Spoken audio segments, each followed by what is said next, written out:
telespectadores, eu sou o João Antônio e quem está aqui comigo como mediadora também é a Letícia. Nós somos alunos do segundo ano do ensino médio e iremos tratar sobre os assuntos decorrentes do conflito Rússia-Ucrânia. É assim que se pode falar, né? Boa tarde, professor. Boa tarde. Pois é, sabendo que num contexto pós-guerra havia uma divisão política sobre o mundo. De um lado a União Soviética, com seu movimento socialista, e do outro Estados Unidos. Mas por que aconteceu essa guerra? Por que recebeu esse nome de Guerra Fria? A gente achou que seria uma boa curiosidade. Pronto, vamos lá. Por muitas vezes faz a brincadeira no campo da história de afirmar que a Guerra Fria aconteceu no inverno e que o clima era muito frio porque era lutado na Rússia, mas é claro que não se passa de uma piada. Quando a gente tenta contextualizar o que foi a Guerra Fria, imagina se voltamos para o cenário da Segunda Guerra Mundial. Na Segunda Guerra Mundial nós temos dois lados que vão lutar a guerra. Nós temos de um lado o nazismo, com os seus aliados e os seus países partidários, e do outro lado nós temos os que são chamados de aliados, que são compostos pelas forças do Ocidente, Inglaterra, França, Estados Unidos, e a Força do Oriente, que é a União das Repúblicas Socialistas Soviéticas. Um dos cenários que permitiu que a Segunda Guerra Mundial acontecesse era que, desses dois lados da guerra, nazismo e União Soviética, nós temos dois lados opostos, duas frentes completamente divergentes. Nós temos um que é anticomunista e outro que é comunista. Um que prega todo o controle do Estado em cima da figura da captação do capitalismo e o outro da economia estatal. O mundo pensava que esses dois lados iriam entrar em conflito, lutar entre si. Só que foi o que aconteceu. No dia 1º de setembro de 1939, tem um acordo feito por debaixo dos panos entre Stalin e Hitler, chamou o famoso Tratado de Ribbentrop-Molotov, o Pacto de Não Agressão, em que coloca esses dois lados inimigos e opostos em pontos de neutralidade. Um promete atacar nenhum outro e assim a guerra acaba desandando. Quando nós temos o final da Segunda Guerra Mundial e as forças aliadas atacando pelo Ocidente, atacando pelo Sul e atacando pelo Leste, com a União Soviética, nós temos a derrocada do nazismo e, logo após a batalha, fica-se muito claro que, apesar de aliados momentâneos, Stalin de um lado e a economia capitalista liderada pelos Estados Unidos do outro, eles são antagonistas, eles são rivais. E um conflito entre esses países é iminente, é inegável. Só que por anos a fio de Segunda Guerra Mundial, muitas mortes, destruição em massa, bombas atômicas, acabou se acordando que cada um vai para o seu lado, cada um define as suas áreas de influência e não temos um conflito direto entre essas duas potências. Uma potência emergente, que é a União Soviética, e a potência já estabelecida após a Primeira Guerra Mundial, que é os Estados Unidos. Durante mais de 50 anos, esse conflito, que ficou sendo não um conflito direto, por aí o nome Guerra Fria. A Guerra Fria ela recebe esse nome porque não há um conflito direto entre forças americanas e forças soviéticas. Eles terceirizam esse conflito. Em vez de ambos batalharem em seus territórios, eles vão pegar as suas forças de influência, vão estabelecer ela em outros países do leste europeu, da África e do Oriente Médio, e aí sim colocar esses países em sistemas de guerra fria, em sistemas de guerra civil, lutando entre si. Nós temos isso na Coreia, temos no Vietnã, temos na guerra do Afeganistão, temos na Rússia, temos a Revolução Chinesa. Então o estabelecimento da Guerra Fria nada mais é do que essa divisão do mundo, como é conhecida popularmente como duas forças. Do lado esquerdo nós temos a União Soviética, do lado direito nós temos o capitalismo norte-americano. Mas como poucas pessoas sabem, o mundo não foi dividido apenas em duas frentes, ele foi dividido em três frentes. Sempre me perguntei, sempre muitos alunos perguntam, e se eu não quero ser capitalista e não quero ser comunista, o que é que eu faço? Aí existem os famosos países não alinhados, que são chamados países de terceiro mundo, que hoje tem uma terminologia completamente diferente de quando foi originada, mas eram os países da África, do Sudeste Asiático, que não escolheram entrar nessa disputa ideológica e política, que não só estavam no campo da batalha militar, terceirizando esses conflitos em outras regiões, mas estavam em disputas olímpicas, estavam na corrida espacial, estavam nas disputas do poderio econômico, estavam na expansão das suas zonas de influência. Então a Guerra Fria, apesar de não termos um conflito direto entre essas potências nucleares, que era o que o mundo basicamente estava caminhando para, nós temos esses vários microconflitos que vão ser estimulados por essas ambas potências para poder aumentar a sua zona de atuação, que é justamente o que nós vamos ver no decorrer dos acontecimentos da guerra da Ucrânia, que nós vamos falar um pouco mais adiante. E o mundo até quase teve uma terceira guerra, né, que foi com a crise dos mísseis de Cuba. Quando a Turquia ela é ocupada pelos Estados Unidos, os Estados Unidos então coloca mísseis apontados no território soviético, e em resposta disso, a Cuba, e aí entra no ponto bem sensível do conteúdo, porque muitas pessoas associam a Revolução Cubana como uma revolução de esquerda, e ela nunca foi de esquerda. Ela se torna de esquerda no decorrer de seu acontecimento. Quando Fidel Castro, em 1º de janeiro de 1959, ele dá o golpe de Estado, tira Fulgêncio Batista do poder e instaura um governo revolucionário, durante os 2 primeiros anos desse governo revolucionário, Fidel Castro sempre fez questão de entrar em contato com os Estados Unidos e manter uma aliança econômica e política com os países norte-americanos. Só que os Estados Unidos, por causa dessa revolução e por causa que alguns desses líderes, como Ernesto Che Guevara, são aproximados e têm uma certa, como é que eu posso dizer, um certo pezinho dentro do lado da esquerda, eles querem evitar esse tipo de comunicação, querem evitar que qualquer outra manifestação parecida com essa aconteça em território americano, e eles começam a fazer um embargo em torno de Cuba. Cuba então se vê sem aliados, e é nesse cenário em que aparece a União Soviética. A União Soviética vê a oportunidade de descontar o que aconteceu na Turquia. Se vocês têm mísseis nucleares apontados para a gente, nós vamos apontar mísseis para vocês. Lembrando que naquela época ainda não tinha mísseis como existem hoje, que sai da União Soviética, no caso hoje Rússia, e vai direto aos Estados Unidos, e dentro dos Estados Unidos até a Rússia. Hoje, apesar dos mísseis já serem intercontinentais, eles não tinham tanta autonomia de viagem. Então ter um local próximo dos Estados Unidos é fundamental. E apareceu uma janela de oportunidade que está a menos de 90 quilômetros dos Estados Unidos, que é Cuba. Então quando Cuba recebe o incentivo soviético, ela se declara socialista a partir de 61, aí nós vamos ter o desembocar do conflito da crise dos mísseis de Cuba, que são conhecidos também como os 13 dias que abalaram o mundo. Foram 13 dias onde o mundo ficou à iminência de uma guerra nuclear, e aí é o lance mais importante as pessoas sempre perguntarem por que nunca houve uma terceira guerra mundial. Porque hoje os players, hoje as grandes potências são nucleares. Então qualquer grande conflito vai fazer com que eles usem esses armamentos. E eles, se começarem a usar esses armamentos, os seus rivais vão usar armamentos também da mesma potência, e isso só vai levar à aniquilação da vida na Terra. Então, o medo da guerra nuclear foi o que estimulou até hoje nós não termos um conflito de escalas globais novamente. Entendi, obrigado. Então, depois a gente meio que soube que pós-Guerra Fria, né, a União Soviética se desmanchou e teve essa separação de países, e o mundo voltou a ser como é hoje, digamos assim. Então, o senhor poderia explicar como foi essa separação, sobre essa separação no caso, e a crise que atingiu a Rússia no governo de Boris Yeltsin, no caso o tal isolamento russo, como é conhecido assim, né? Pronto. Lembrando que a União das Repúblicas Socialistas Soviéticas são um conjunto de países capitaneados e liderados pela Rússia, maior potência, o maior país em extensão da Terra até hoje. E a Rússia liderava toda essa união desses países, então o centro comum do poder soviético ficava em Moscou, onde que é conhecido hoje como Kremlin, que fica ali na Praça Vermelha. Para quem acompanha a Copa do Mundo, constantemente era referenciado em programas e documentários. Quando você começa o colapso da União Soviética, que vai acabar desembocando com o fim da Guerra Fria, começa com a queda do Muro de Berlim, em 89. Depois você vai ter uma desvalorização do poder econômico da União Soviética. E depois você vai ter um enfraquecimento político que vai acontecer ano após ano.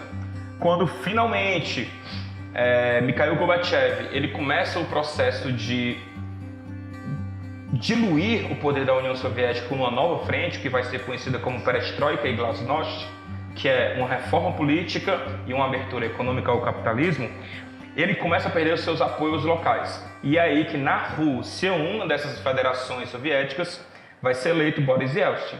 Boris Yeltsin, quando eleito, ele propõe continuar com as mesmas mudanças que Mikhail Gorbachev estava fazendo, então ele dá início ao processo de reforma política e reforma econômica da Rússia, mas ao mesmo tempo, junto com o fim da União Soviética, em dezembro de 91, vários outros países que pertenciam à União Soviética vão se declarar independentes. E um desses países é a Ucrânia, que é onde estamos chegando no cenário do conflito. E Boris Yeltsin apoiou o processo de independência da Ucrânia. Quando a Ucrânia se torna independente, ela recebe o aval e o apoio da Rússia, a maior potência da antiga União Soviética até então. Então é por isso que a data de fundação da Ucrânia consiste exatamente com a incidência do governo de Boris Yeltsin. Então, quando hoje, e Boris Yeltsin foi o último líder soviético antes de agora nós temos Vladimir Putin.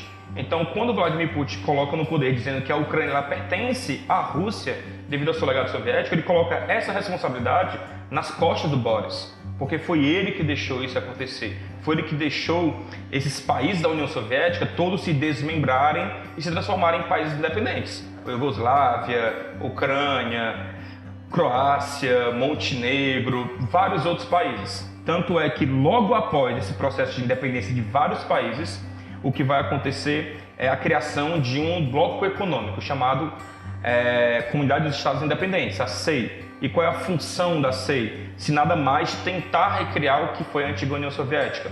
O objetivo inicial era, como a União Soviética era nuclear, todos os seus países tinham armamentos nucleares caso a União Soviética entrasse em guerra. E o que é que vai acontecer? Quando você tem um desmembramento da União Soviética, da noite para o dia, vários países nascem nucleares, A Ucrânia, se tivesse mantido o seu armamento nuclear que tinha quando foi tornada independente, ela teria hoje o terceiro maior armamento nuclear do mundo, atrás apenas dos Estados Unidos e da própria Rússia. Então, quando elas se tornam independentes, houve um medo mundial. Foi o medo mundial que pequenos países nascessem nucleares e pudessem usar essas armas e acabar desembocando num conflito de escalas nunca antes vistas. Então, em comum acordo, Rússia e Estados Unidos, eles falam o seguinte, vamos conversar com esses países para que, se eles quiserem a nossa participação econômica, eles vão ter que devolver essas armas para vocês, Rússia. Porque qual é a lógica do pensamento americano? É melhor eu ter um inimigo nuclear do que ter vários inimigos nucleares. Então, essa perspectiva faz com que a Ucrânia fale o seguinte, tudo bem, eu devolvo, contanto que a Rússia aceite o meu processo de independência e contanto que os Estados Unidos comecem a fazer relações econômicas comigo. E foi justamente isso que aconteceu. Cria-se a CEI, essas armas nucleares voltam à posse da Rússia. Apesar de eles terem as armas nucleares, eles não tinham os códigos de lançamento, então não tinha como lançar as bombas. Mas mesmo assim, não sei se é de conhecimento de todos, mas uma ogiva nuclear sem manutenção, ela começa a vazar e pode acabar causando uma explosão não planejada. Uma explosão não planejada e uma explosão planejada tem o mesmo efeito. Então, manter esse conglomerado de armas de destruição em massa em um único ponto é muito mais fácil de você tentar planejar de onde vêm possíveis ataques. Então, essas nações nascem, devolvem essas armas nucleares para a Rússia e conseguem o tão desejado apoio financeiro dos Estados Unidos. Pois bem, como todos sabemos, a OTAN, a Organização do Tratado do Atlântico Norte, foi criada após a Segunda Guerra Fria. Mas qual era o objetivo dessa criação? E por que ela teve uma espécie de manutenção pós-Guerra Fria e desmanche da União Soviética?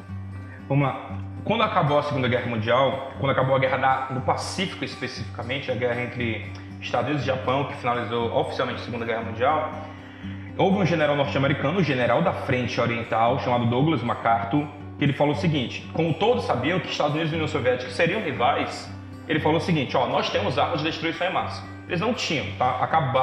Acabou as armas de destruição em massa e levaria meses para eles começarem a produzir novas ogivas nucleares. Ele falou o seguinte, acabamos de vencer a guerra.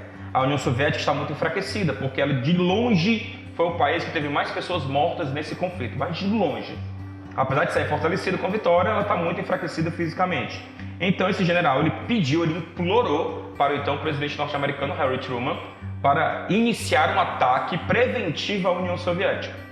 E, obviamente, Harry Truman não aceitou, porque finalmente a guerra acabou, teremos paz, e o que viria à frente seriam problemas que poderiam ser resolvidos através do diálogo, e era isso que ele planejava. Então o desejo desse grande general Douglas MacArthur não foi aceito, logo não houve esse conflito. Então qual foi a solução? Para impedir os avanços da União Soviética, foi criado o primeiro Plano Marshall. O Plano Marshall foi criado em 48 e o objetivo dele era financiar a reconstrução dos países capitalistas. Quem escolhesse o lado do bloco norte-americano recebia o financiamento norte-americano, europeu, capitalista ocidental, para seu processo de reconstrução. E a OTAN foi a resposta militar. Se qualquer um dos países que assinarem esse tratado, tem lá na emenda 5 do tratado da OTAN, dizendo que se um dos países que forem consignados do tratado for atacado, significa que todos os países que fazem parte desse tratado vão ser atacados também. Então, se um leva a pancada, todos vão responder em coletividade.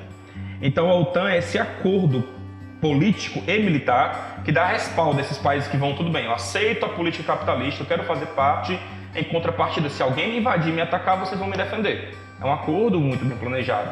Então, a OTAN ela nasce com esse princípio. É claro que o lado soviético não vai deixar barato.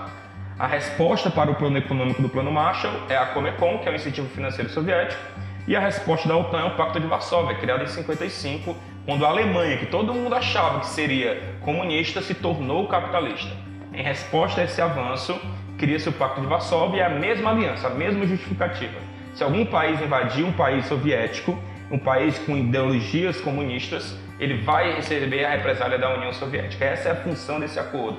Quando a União Soviética acaba, quando o inimigo não existe mais, não há necessidade de destruir a OTAN, porque por mais que a ameaça soviética como um conglomerado unido não exista, a Rússia continua lá. Não é assim que se apaga décadas e décadas e décadas de influência. Não é da noite para o dia. Não é porque um nome deixou de existir que suas influências vão deixar de existir. Então a existência e a permanência da OTAN, ela tem esse objetivo. Ela tem esse objetivo de manter essa constante ameaça e possível futura ameaça com o controle. Porque se eles desmantelam toda a OTAN, abre possibilidades para que outros países fizessem parte do bloco russo. E eles não queriam isso. E a tendência foi sempre o quê? Continuar o que está acontecendo. Dos 15 países que saíram da União Soviética e se tornaram independentes, quase 11 hoje fazem parte da OTAN. E são países estratégicos, porque qual é o problema? Qual é uma das grandes justificativas de Putin para poder invadir a Ucrânia nos dias de hoje? É que a OTAN ela continua avançando. E quanto mais ela avança para o Oriente, mais próximo das fronteiras russas ela fica. E isso, aos olhos de Putin, é uma ameaça direta ao poderio e à independência do Estado. Então, esse é o motivo da existência e da permanência da existência da OTAN. A Rússia, por mais que hoje seja um grande aliado econômico dos Estados Unidos, tem várias relações políticas, tem blocos continentais que eles fazem parte juntos, mas ainda vai sempre ter aquele resquício do inimigo russo. Então, por isso que a OTAN está lá sempre em alerta, quase se colocando como as forças do bem. Só que em vários conflitos, em várias ameaças, a própria OTAN é a causadora desses conflitos que acabam dizimando dezenas de milhares de pessoas. Então, se a Ucrânia tivesse assinado o tratado da OTAN, jamais a Rússia atacaria a Ucrânia sem ter esse tal revide? Jamais não, porque de fato eles atacaram. De fato ele assinou. Logo no começo do conflito, o Zelensky ele assina o tratado, só que o tratado ele tem um tempo de validação e ele não pode ser assinado já dentro de um conflito. Um país que já está em conflito, ele não vai ter o respaldo da OTAN. Tem que ser um país normal e quando ele for ameaçado, já assinado, aí ele teria o respaldo. Por que a OTAN usa isso como justificativa? Porque a Rússia atacou, nós sabemos que a Rússia atacou. Então qual seria a resposta? A OTAN atacar de volta. Só que se a OTAN ataca de volta, a Rússia já deixou claro que tem armas de destruição em massa, ela está em alerta nuclear. Ela declarou que está em alerta nuclear. Ou seja, a qualquer momento ela pode lançar uma bomba de destruição em massa. Então, para não ter justamente essa série de eventos que vai levar a um conflito nuclear, ela justamente não mandou tropas, mas está mandando dinheiro, está mandando armamento, está fazendo quase tudo menos mandar soldados. No caso, uma forma indireta. É uma forma indireta de manter o conflito. Compreendo. Então, já que introduzimos todo este assunto, a gente pode finalmente discutir sobre a Ucrânia e como o Zelensky, no caso, o Vladimir Zelensky, a ascensão desse humorista para presidente do país. E, claro, explicar o golpe de 2014, se ele deu certo e se os ucranianos eles conseguiram ter esse sucesso todo com o golpe de 2014. E se pudesse dar os antecedentes para o pessoal entender, ficaria melhor. Pronto, vamos lá para os antecedentes. Para entender o conflito, qualquer conflito, ele é baseado em disputas históricas ou então rivalidades entre seus líderes. Nesse caso, são disputas históricas. Que é a Kiev, a capital da Ucrânia, ela é muito mais antiga do que qualquer cidade russa. Ela é da época da Idade Média, então ela tem um respaldo histórico muito grande. Só que o que vai acontecer? Justamente no conflito da Crimeia.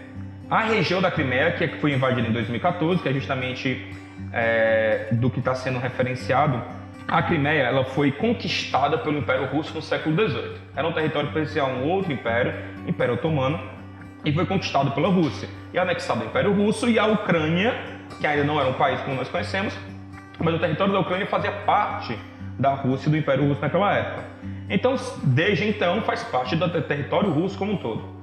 Com a implementação da União Soviética, em 1955, o primeiro-ministro soviético Nikita Khrushchev, ele declara que agora aquela região da Crimeia, que é uma região muito importante geograficamente falando, porque ela tem contato com todo o Mar Negro tem contato com o Mar Mediterrâneo, então é uma rota comercial fundamental, e também para manutenção e envio de tropas, armamentos e mantimentos. Ele declara que agora esse território pertence à República da Ucrânia, que era uma das várias repúblicas da União das Repúblicas Socialistas Soviéticas. Então, esse é o respaldo. O que é que a Rússia alega quando ele vai invadir, por exemplo, a Crimeia em 2014? Esse território era meu antes, então só estou pegando de volta. E o que é que a Ucrânia diz? Esse território meu foi meu desde então, desde 55. Então ele pertence a mim. Então essa é alguma das justificativas desse conflito. Mas o que é que leva o conflito? A primeira coisa para a gente trabalhar é sobre o termo. Se devemos chamar golpe ou se devemos chamar revolução. Porque tem uma circunstância de nomenclatura muito clara e muito diferente. Quando eu cito que algo é um golpe, é negativo, é violento, é contra-constitucional. Quando eu digo que é uma revolução, eu falo que tem apelo do povo, tem uma vitória, é coisa heróica, é uma vitória que fica marcada nos livros da história. E como é que a gente diferencia isso? Vou explicar o que aconteceu. O então presidente da Ucrânia, Viktor Yanukovych, ele foi eleito com promessa de levar a Ucrânia para fazer parte da União Europeia. Essa era a promessa, ele foi eleito com essa promessa. E o acordo foi sendo feito, foi sendo escrito, foi sendo feito. Quando chegou no período de assinar esse acordo, sofrendo pressão de Putin, que Putin de jeito nenhum queria que isso acontecesse, ele não assina esse acordo. E a população se sentiu traída, então o que é que eles vão fazer? Eles, numa praça, na famosa Praça da Independência da Ucrânia, chamada de Euromaidan, eles vão iniciar um grande movimento revolucionário, aos seus olhos. Onde o objetivo deles era pressionar o presidente ou assinar esse tratado, que foi acordado entre todos, ou então deixar a presidência. E depois de meses e meses de conflito, onde literalmente essa praça virou um campo de batalha, tinha barricadas, linhas de pneus sendo queimados para impedir o avanço policial, as tropas russas acabaram juntos, se aliando com essas tropas governamentais ucranianas e não estavam mais usando bala de borracha, estavam usando bala de fogo normal, bala para matar. Mais de 100 pessoas morreram nesse protesto, mas que no final das contas, no final desse grande conflito, os revolucionários saíram vitoriosos. Ou então o presidente, devido à forte pressão popular, ele foge da Ucrânia, se exila na Rússia, e aí os revolucionários se sentem vitoriosos. Só que qual o problema? Enquanto isso aconteceu, na Crimeia, na região leste da Ucrânia, fronteira com a Rússia, e aí é um ponto importante, um parênteses importante a colocar, 20% da população ucraniana se reconhece como russo. Então, isso é um dos várias justificativas que levam a regiões de países diferentes pedirem o seu processo de separação, emancipação. Eu não me reconheço como brasileiro, eu me reconheço como argentino, então eu quero fazer parte da Argentina. Então, esse é um dos motivos. No caso da Ucrânia, 20% da população da Ucrânia se reconhecia como russa, mas principalmente o leste ucraniano, Donetsk, a região da Crimeia, são esses pontos. Então, na Crimeia especificamente, vai ter um conflito liderado por tropas revolucionárias. As tropas revolucionárias vão acabar tomando o poder da Crimeia, vão declarar a Crimeia independente e logo depois de declarar independente, 2 dias depois fazem um referendo. Nesse referendo eles perguntam: vocês querem que a Crimeia seja independente? Aí a população respondeu que sim. Crimeia, através da voz do povo, se torna independente e logo depois, através de um artifício político, eles se associam à Federação Russa. Ou seja, nada mais é do que uma tentativa da Rússia de tomar a região da Crimeia, mas ele não fez isso tomando a força. Ele fez isso só investindo dinheiro nos revolucionários locais. A mesma coisa aconteceu com Kosovo. A mesma coisa acontece com Kosovo quando se separa da Rússia e, nesse caso, agora é um país para se unir com a Rússia. Então, quando você estabelece isso, você já tem a Guerra da Crimeia lutada em 2014 e continua os conflitos até hoje. O que é que fica e o que é que justifica essas ações? Para os revolucionários ucranianos, eles justificam essa luta porque eles vão dizer que tudo que eles sofreram, por tudo que eles lutaram, eles lutaram com a sede de finalmente se tornar independente de qualquer pressão da Rússia. Porque se você para olhar, tudo que a Ucrânia quer é fazer parte de um bloco específico. E a Rússia não quer deixar. Então a Rússia está pedindo a autonomia ucraniana de acontecer. E esse desejo de separação com a Rússia ele acontece desde a Segunda Guerra Mundial. Bem antes disso, na verdade. Quando acontece pós-Segunda Guerra Mundial, vai ter um evento chamado Holodomor. Holodomor, a tradução literal do ucraniano, é a Grande Fome. A União Soviética inteira, durante 4 anos, vai passar por uma fome gigantesca. Todos os países, toda a população vai passar fome. Só que, especificamente, os ucranianos vão passar muito mais fome do que os outros. Cientistas políticos e os próprios ucranianos alegam que isso foi feito de forma deliberada, aonde o governo soviético, de proposital, liderados e chefiados por Stalin, queria punir a Ucrânia, deixando a sua população morrer literalmente de fome. E isso foi um grande genocídio, foi um absurdo, foi divulgado em todas as redes televisivas do mundo afora, em todos os jornais, e isso ficou uma mancha muito grande para o povo ucraniano, que estimula ainda mais o seu processo de emancipação. É esse país que quer me governar, é esse país que quer fazer parte do meu lado, o país que me matou de fome, matou meus ancestrais de fome. Então, de um lado, os revolucionários alegam isso, eu quero me tornar independente finalmente da Rússia. Eu ser um país não quer dizer que eu sou independente, a Rússia manda na Ucrânia até hoje. Então eu quero essa liberdade de fazer parte do bloco político que eu quiser fazer parte. Já a Rússia não. A Rússia ela baseia toda essa sua lógica de invadir a Ucrânia e tomar algumas regiões da Ucrânia na doutrina chamada Karaganov. Karaganov é um resquício do Império Russo que diz que a Rússia se dá o direito e o dever de invadir e ocupar qualquer país onde russos estejam sendo ameaçados. E como eu disse, 20% da população ucraniana se reconhece como russa. Então o que é que eles falam? Os russos estão morrendo, os russos estão sofrendo um genocídio, que não estavam. Ele só usa isso como justificativa. Então quando ele usa isso como justificativa e invade a Crimeia, invade Donetsk agora, ele está usando essa doutrina Karaganov para poder justificar as suas ações. Porque por mais ruim que seja a justificativa, quando os Estados Unidos dizendo que o Iraque tinha bombas de destruição em massa, quando os Estados Unidos disse, por exemplo, que o Japão ia lutar até o fim, a guerra não acabar nunca e por isso lançou as bombas de destruição em massa, como qualquer outra justificativa de qualquer outro grande absurdo da humanidade, eles precisam apenas de uma desculpa. A desculpa não precisa ser boa, precisa de uma desculpa. E nesse caso, essa doutrina é o que serve de muleta até hoje para a Rússia, para justificar a invasão de várias outras regiões, região do Taquistão, a região do Azerbaijão, que também está sendo anexada pela Rússia, sobre essa mesma doutrina, essa mesma lógica. Então, pelo fato de Putin ser um fanático russo, digamos assim, isso só fortifica a vontade de querer tomar a Ucrânia por essa tal desculpa? Não toda ela, só as partes que se reconhecem russas, que é a parte do extremo leste. O restante da justificativa é impedir os avanços da OTAN, é impedir os interesses americanos de chegar até território russo. Mas, de novo, ele precisa de uma desculpa qualquer um, é suficiente porque ele é um ditador, ele não é um democrata. Ele está no poder há mais de 20 anos e vai continuar por 35 anos. O mandato dele ao todo vai durar 35 anos, sendo que ele alterna entre presidente e primeiro-ministro, presidente e primeiro-ministro. O Estado é altamente censurado pela figura do ditador deles. Então ele não se preocupa com quem está falando mal dele. Quem está falando mal dele, ele manda prender. Então ele não está preocupado com o que vai acontecer, se vão ver ele com maus olhos. Ele é uma potência nuclear. Quem vai bater de frente com a Rússia? Se bater de frente com a Rússia, por mais que o poderio americano seja maior, os preços a ser pagos, se houver uma guerra nuclear, não vai ser benéfico para ninguém. Benéfico para ninguém. Não só para eles, para ninguém do restante do globo terrestre por completo. Quando o presidente da Ucrânia assumiu o cargo, houve um aumento das forças neonazistas durante o mandato dele. Como elas passaram a integrar com as forças ucranianas? Pronto, vamos lá. Como é que essas forças neonazistas ganharam tanta força com a Ucrânia? Para deixar claro, não é só na Ucrânia que isso acontece. Essa onda neonazista que está tendo no mundo inteiro, tem no Brasil. Nos últimos 2 anos, mais de 300% de células neonazistas cresceram aqui no nosso país. Tem nos Estados Unidos, com os acontecimentos que tivemos durante o governo do Donald Trump. Tem em todo o território europeu. Hoje, o país mais fascista da Europa é a Itália. Temos a Croácia, que quem acompanhou a Copa do Mundo de 2018, em várias entrevistas, os jogadores croatas falavam que eram nazistas. Não, sim, eu defendo essa causa, defendo essa bandeira. Levavam bandeiras neonazistas para o estádio. Então ela não é de exclusividade ucraniana, mas como é que esses nazistas específicos ucranianos chegaram nessas posições de destaque? O foco original é na Segunda Guerra Mundial. Quando Hitler resolve invadir a União Soviética, quebrar o pacto de não agressão, na famosa Operação Barbarossa, ele invade o território da União Soviética, um dos territórios invadidos é a Ucrânia.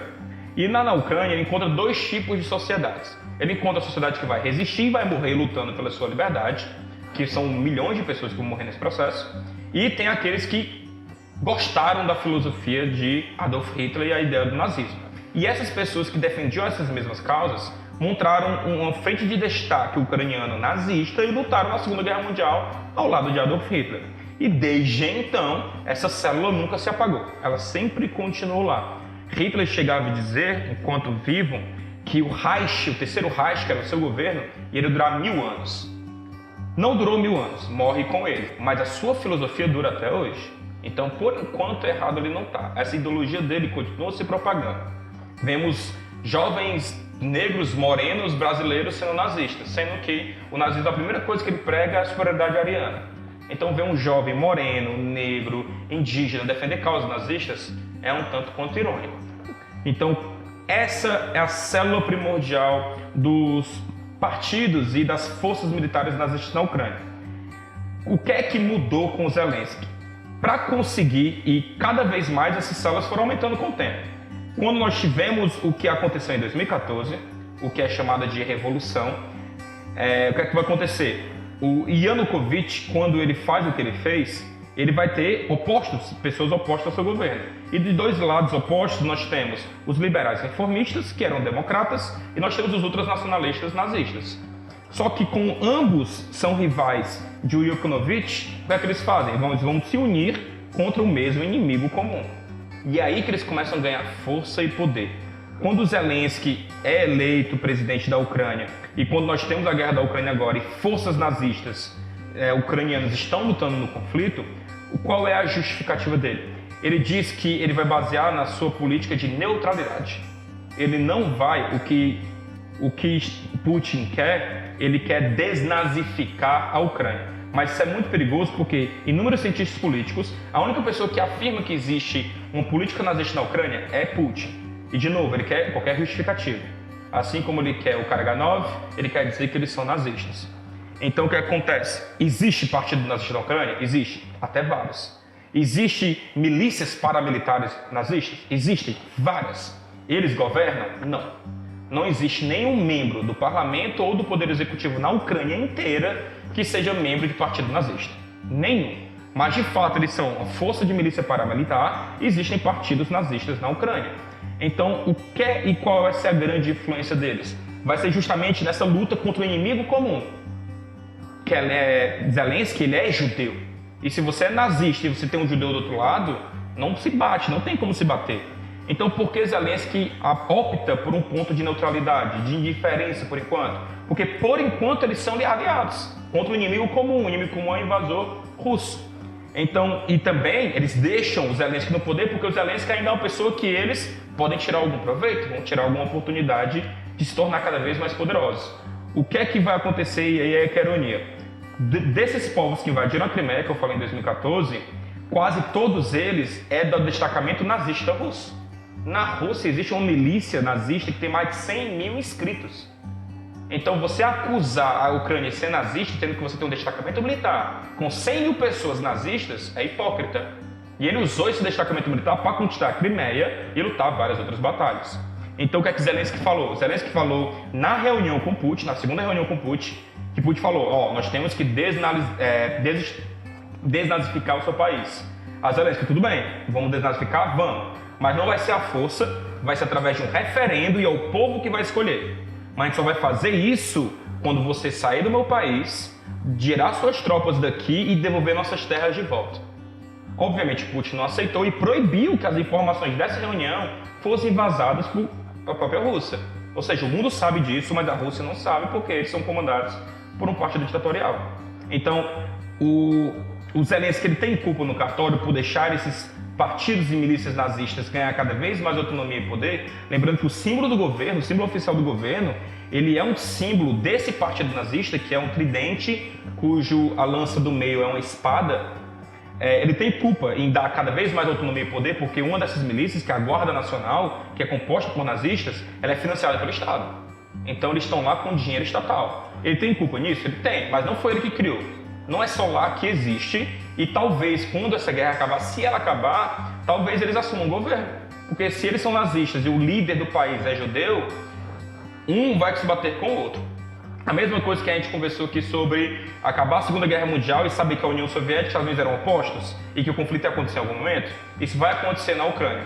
Se Zelensky, por algum motivo, continuar presidente e os partidos nazistas continuarem com a força que estão e vai continuar, vai ter uma guerra civil na Ucrânia que vai levar ao fim de um dos dois. Isso se Zelensky não for tirado do poder pelo Putin. A força, né? Pois é, mas era já exatamente essa, até o senhor já meio que adiantou, era sobre justamente isso, porque, vamos até dizer antes da guerra de Rússia e Ucrânia, porque Zelensky preferiu deixou a força, né, nazista crescer?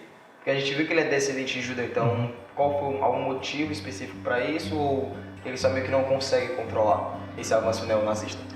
Ele não consegue controlar porque ele não é uma figura, ele apesar de ser uma figura popular, ele é um comediante, ele é uma pessoa muito famosa na Ucrânia, ele não tem respaldo político nem autoridade com a elite ucraniana para poder fazer valer sua vontade. A guerra meio que serviu para ele para conseguir angariar essas forças à sua figura. Ele não tem poder porque é algo já que está incontrolável, fora total do controle dele. Só que o que acontece? Por que essas pessoas, por que esses ucranianos aceitaram fazer parte do nazismo no seu início? Tem 3 pontos principais. A ideologia que agradou eles, o fato de eles também serem anticomunistas, serem contra a própria União Soviética, e o último e o mais importante é, como a Alemanha nazista ela é inimiga da União Soviética, e eu, Ucrânia, quero me tornar independente da União Soviética, se a Alemanha vencer a União Soviética, eu posso me tornar independente. Então, o maior discurso de apoio sobre a doutrina e a frente nazista na Ucrânia é a sua campanha de nacionalização. Eles querem se tornar livres de qualquer amarra possível da Rússia. Só que qual é o problema que a Europa não está conseguindo enxergar nesse cenário? E a Europa já cometeu esse erro algumas vezes no decorrer da história. A Europa está apoiando um país que, apesar de não ser nazista, de novo, não é nazista, o seu governo é liderado por um judeu, o avô dele lutou contra os campos de concentração na Alemanha nazista, mas que sim, tem inúmeros partidos nazistas, que a população só cresce nesse número e que se um dia eles deram um golpe de Estado, uma guerra civil e tomaram o poder, a Europa vai estar aceitando o país nazista dentro do seu acordo, dentro da OTAN. E foi justamente tudo que eles lutaram contra durante a Segunda Guerra Mundial. Então, para poder atingir um inimigo comum, que é a Rússia, eles talvez estão dando oportunidade para crescer mais uma célula nazista em território europeu, que foi aconteceu exatamente na Segunda Guerra Mundial. Quando Hitler estava ascendendo ao poder junto com Mussolini, eles eram uma ameaça direta para a União Soviética. Então, para eles não terem que entrar em guerra contra a União Soviética, eles deixaram uma outra figura ascender ao poder. Um louco meio egocêntrico, nazista, de uma política que não faz sentido nenhum, então deixa eles se matarem. Deixa eles se matarem, quem sobrar a gente vai lá e conquista. Só que foi o que justamente não aconteceu. Eles não se mataram. Eles fizeram um pacto de não agressão. Esse pacto de não agressão que permitiu que a Segunda Guerra Mundial acontecesse. Então tudo está parecendo muito, mas muito similar com o que aconteceu no passado. A Europa precisa ficar muito atenta quanto a esses avanços, porque você não pode deixar... Aí tem pessoas que defendem a liberdade de expressão. Você defender a liberdade de expressão, você depende da sua frente política. Agora, se a sua frente política matou mais de 20 milhões de pessoas, você não pode concordar com ela. Você não pode concordar com a ideologia que nos deu o Holocausto, que nos deu as câmaras de gás, que nos deu o genocídio judeu. Eu não preciso ser judeu para ter compaixão do que aconteceu com eles. Eu não preciso ter um avô que morreu com isso para ter compaixão sobre esse tipo de assunto. Então, permitir com que essas pessoas tenham cada vez mais voz, cada vez mais autonomia, é perigoso. E é por isso que é tão complexo falar desses assuntos, principalmente quando um lado que está sendo atacado, e de fato eles estão sendo atacados, é um lado que tem muitos integrantes nazistas. Pois bem, seguindo para o nosso próximo tópico e falar um pouco da influência da China, a gente sabe que ela vem crescendo e tendo relações com os Estados Unidos desde a Segunda Guerra. O crescimento também veio devido às zonas econômicas especiais em 1978, pelo líder Deng Xiaoping. Começou a fazer reformas políticas e econômicas, e tudo isso ficou conhecido como a Seção Pacífica. O que era isso? Como ela se iniciou? Quando um país ascende pacificamente, significa que ele está crescendo em poder, autonomia e influência sem entrar em conflito direto com os seus vizinhos e com as principais potências do mundo. E foi essa a política que Deng Xiaoping escolheu para fazer para a China. Por quê? Outros países escolheram conflitos diretos. Outros países acharam que guerra era a solução para os seus problemas financeiros. E a China escolheu seguir um outro caminho. Qual foi o modelo? O que ele mesmo nomeou de socialismo de mercado. Deng Xiaoping ele vem logo depois de Mao Tse-tung, o pai da Revolução Chinesa. E Mao Tse-tung ele fez a Revolução Cultural, mudou os parâmetros do que se entendia como governo na China. Só que a sua política econômica era um desastre. Deng Xiaoping precisava unir os dois, a política ideológica e a política econômica. Então o que ele vai fazer? Ele forma e ele funda o que ele chama de socialismo de mercado, que existe até hoje na China, só para deixar claro. É o mesmo governo descende dessa mesma liderança. O que significa socialismo de mercado? Socialismo no seu parâmetro político. Então eles têm teorias socialistas governando o país. Ou seja, é uma ditadura de um único partido, com um sistema de política e economia planificada e tudo isso. E o que é o mercado? O mercado é o seu viés capitalista. Ou seja, eles se interessam por relações econômicas, vão abrir a sua economia para com o mundo para poder lucrar o máximo de riquezas possíveis. E através desse plano econômico e dessa organização moldada sobre o plano de Deng Xiaoping, que desde 1978, que é a data onde ele entra ao poder, até, por exemplo, 2018, vamos pegar um número fechado, 40 anos, que a riqueza do PIB da China saiu de 150 bilhões de dólares em 1978, e em 2018 chegou a 12,2 trilhões de dólares, se tornando em 2010 a segunda maior potência econômica do mundo, crescendo ao ano uma média de 8%. Nenhum país sequer cresce um ano que seja perto disso, e eles cresceram isso nos últimos 30 anos. Então, tem um preço caríssimo a ser pago, governo ditatorial, sem liberdades individuais, trabalho escravo, tem muita coisa negativa no governo econômico chinês e no governo político chinês. Mas, de fato, a economia cresceu e deu um boost como nenhuma outra economia na história da humanidade fez. Só que esse é o ponto importante, a gente não consegue separar o joio do trigo. Quando a gente analisa o crescimento econômico, a gente tem que ver o preço em que esse crescimento econômico foi moldado em. E foi moldado em exploração de trabalho, governo ditatorial, censura, perseguição, prisão.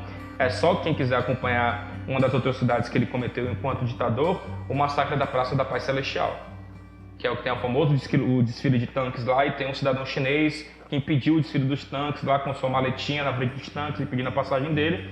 Esse querido jovem nem sequer foi encontrado novamente. Ninguém nem sabe o que aconteceu com ele.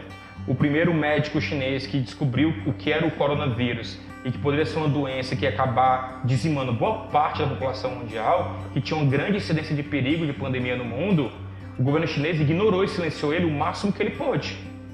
E por ignorar e silenciar esse médico, permitiu que a doença se espalhasse para o mundo inteiro. Então tem vários pontos negativos do governo chinês, mas quando se fala de ascensão pacífica, sim, ele não entrou em guerra com ninguém para crescer dessa forma. Ele só explorou e abusou da riqueza e das pessoas de seu próprio governo. Então, tendo esse assunto todo de China, Rússia, Ucrânia, Estados Unidos, a gente pode pensar que a população, querendo ou não, ela é pilar para qualquer governo. Todo e qualquer governo, a população ela é pilar. Então, como eles meio que conseguem manter essa moral, a moral populacional dos países elevados? A gente vê que Putin, querendo ou não, tem uma certa disparidade, porque o pessoal meio que compra a ideia dele de uma forma mais fácil. E o Biden, ele parece ser, sei lá, uma pessoa mais bonzinha, mais quieta em relação ao seu antecessor, que era o Donald Trump. Então, ele chega a ter influência ainda, no caso o Trump, ele tem influência em cima do povo americano ainda, ou fica só Biden e Putin nesse controle populacional todo? Vamos lá. O do Putin é fácil porque, como a gente já deixou claro, é um ditador.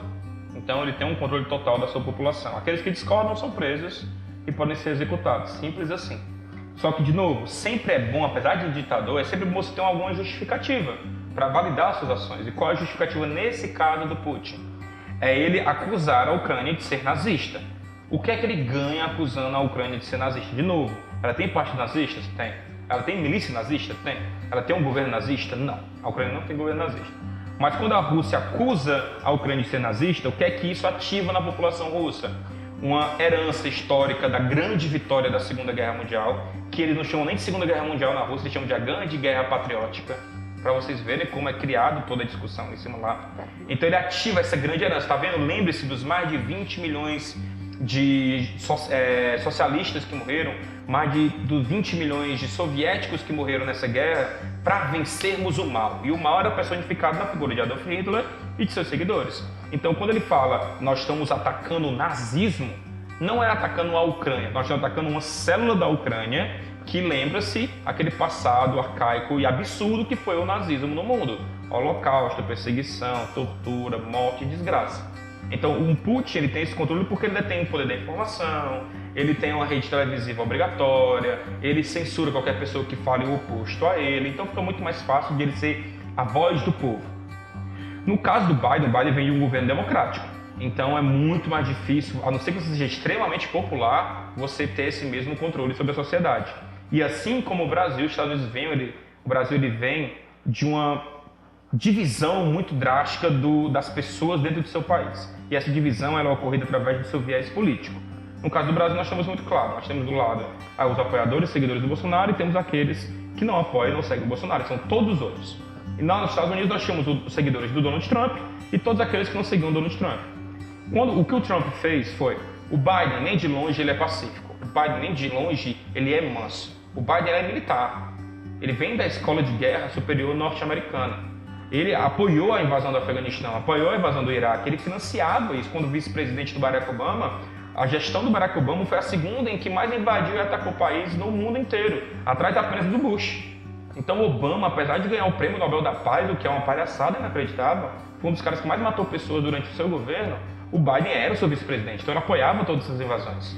Então não tenha o Biden, apesar de parecer mais sereno, como uma pessoa que seja menos adepta à violência do que o Donald Trump era. O Trump era tão violento quanto, só que a diferença do Trump e do Biden era, o Trump não tinha papas na língua, ele falava.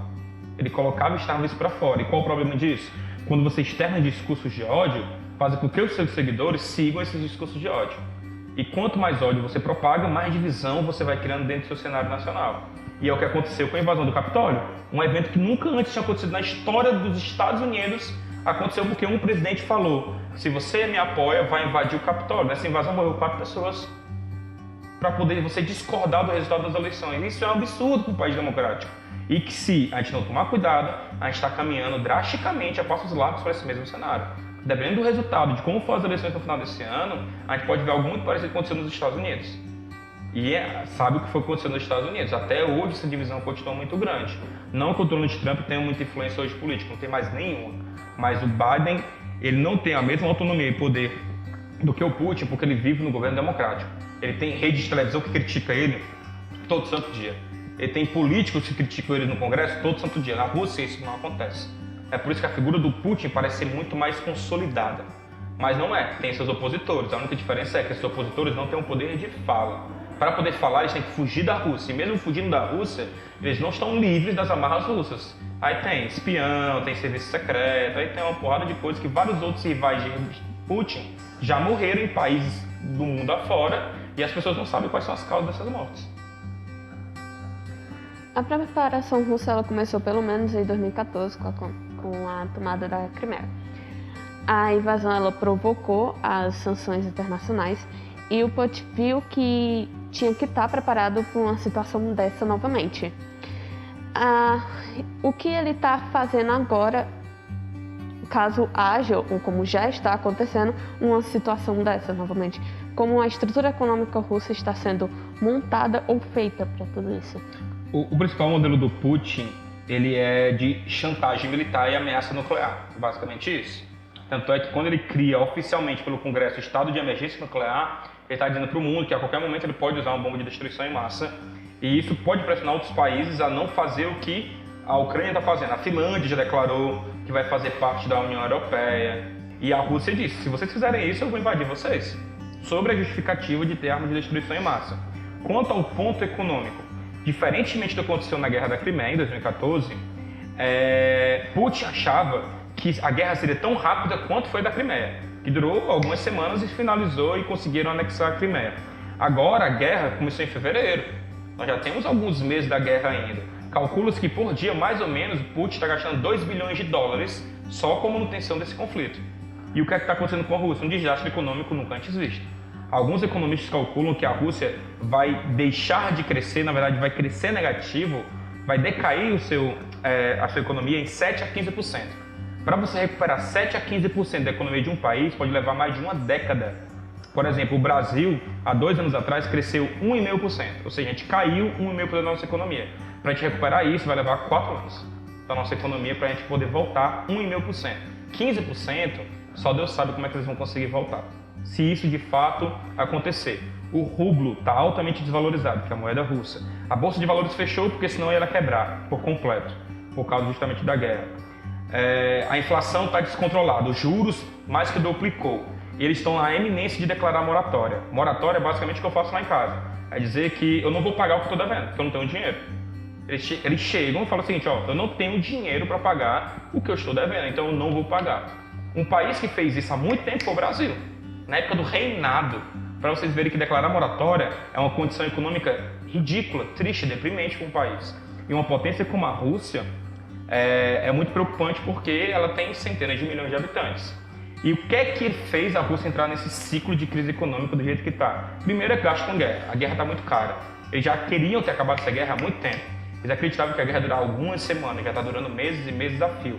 E aparentemente não está perto de terminar. Então que vai levar mais gastos ainda para se ter. E os segundos, como você mesmo citou, são as sanções econômicas. Aí nós temos empresas multinacionais que deixaram a Rússia.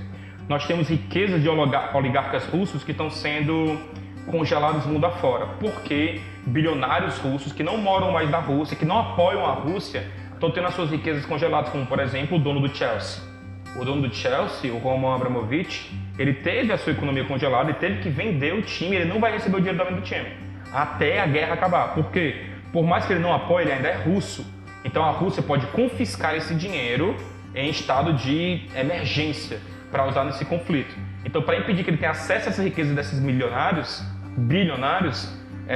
o mundo declarou que todas as contas de qualquer russo que existe no mundo que não esteja na Rússia está automaticamente congelada. Os seus iates estão sendo confiscados, suas mansões estão sendo confiscadas, tudo para impedir que essa riqueza chegue até a Rússia. Aí nós temos outras sanções econômicas, até anotei aqui, para poder não esquecer. Os fundos públicos do exterior, que todo país tem acesso com o Fundo Monetário Internacional, o da Rússia está congelado. Compras e vendas de produtos russos está proibido em território europeu e em território mundial. Então tudo isso está ferindo muito a economia russa. A única coisa ainda que mantém um pouco da saúde física da Rússia é a venda de seu gás. 40% do gás que a Europa consome vem da Rússia. Então o que está se levantando agora está tentando se criar um método para a Europa ter acesso a esse gás sem ser via Rússia, para assim fechar o principal elo comercial que tem com a Rússia e a Rússia viver uma crise financeira e é obrigada a ter que parar com a guerra. Só que até agora não se sabe de onde vai vir esse gás. Um dos maiores fornecedores de gás do mundo é a própria Rússia. Então, tem que esperar os próximos capítulos para saber o que é que vai acontecer. O resultado atual é crise econômica. A população está passando necessidade já, mesmo com poucos meses de guerra. As sanções econômicas funcionam se forem bem feitas. Se a OTAN não deu as forças armadas para a Ucrânia como a Ucrânia achava que ia dar, as sanções econômicas estão fazendo um pouco desse papel. Qual a diferença? Isso faz com que a guerra se estende até um dos dois lados desistir.